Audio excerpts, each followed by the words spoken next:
घने जंगलों और मिट्टी की सौंधी खुशबू से घिरे एक छोटे से गांव में गौरी नाम की एक लड़की रहती थी। उसका घर बहुत साधारण था।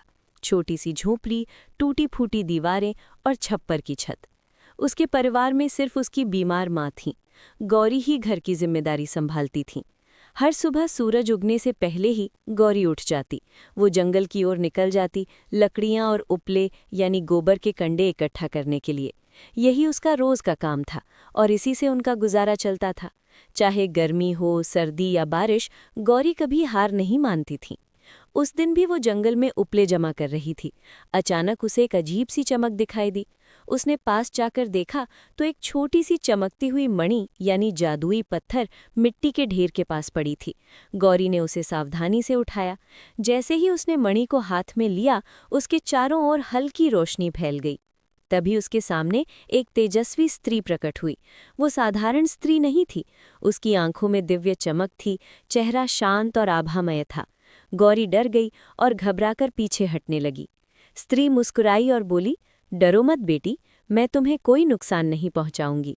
गौरी ने धीरे धीरे हिम्मत जुटाई और पूछा, आप कौन हैं? वो बोली, मैं इस जंगल की देवी हूँ। मैं तुम्हारी मेहनत, ईमानदारी और दया को लंबे समय से देख रही हूँ। तुम कभी किसी का बुरा नहीं करती, हमेशा दूसरों की मदद करती हो। इसलिए मैं तुमसे बहुत प्रसन्न हूँ। ये सुनकर गौरी ने विनम्रता से सिर झुका लिया। देवी ने वही चमकती मणि उसकी हथेली पर रखते हुए कहा, ये एक जादुई मणि है। ये तुम्हारी हर सच्ची और नेक इच्छा पूरी कर सकती है। लेकिन याद रखना, अगर इसका उपयोग लालच या बुरे काम के लिए किया तो इसकी शक्ति समाप्त हो जाएगी।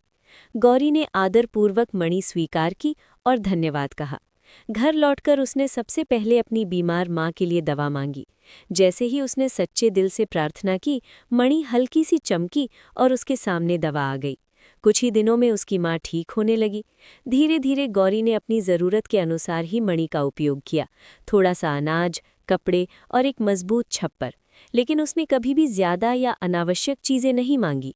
गांव के लोग उसकी हालत में आए बदलाव को देखकर हैरान थे, लेकिन गौरी का व्यवहार बिल्कुल वैसा ही रहा, नम्र, दयालु और मददगार।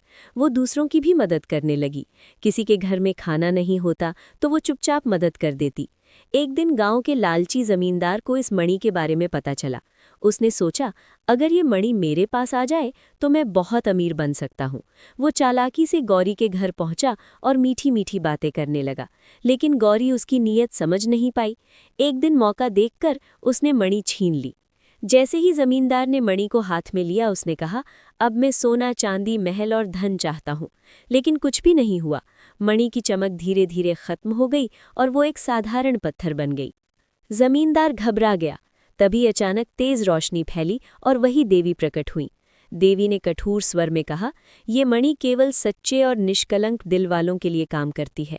तुमने इसे लालच और स्वार्थ के लिए इस्तेमाल करना चाहा, इसलिए इसकी शक्ति समाप्त हो गई। जमींदार शर्मिंदा हो गया। उसने अपनी गलती मान ली और गौरी से माफी मांगी। देवी ने फिर गौरी की ओर देखा और मुस्कुराकर कहा, तुम्हारी सच्चाई ही तुम्हारी सबसे बड़ी ताकत है। तुम्हें इस मणि की अब जरूरत नहीं। इतना कहकर देवी ने आशीर्वाद दिया और गायब हो गई। उस दिन के बाद गौरी ने बिना किसी जादू के अपनी मेहनत और ईमानदारी से जीवन जीना जारी रखा। गांव के लोग उसकी इज्जत करने लगे। जमींदार भी बदल गया और अब वो गरीबों की मदद करने लगा। गौरी और उसकी माँ खुशी खुशी रहने लगे, क्योंकि असली सुख किसी जादू में नहीं, बल्कि सच्चाई, मेहनत और संतोष में होता है।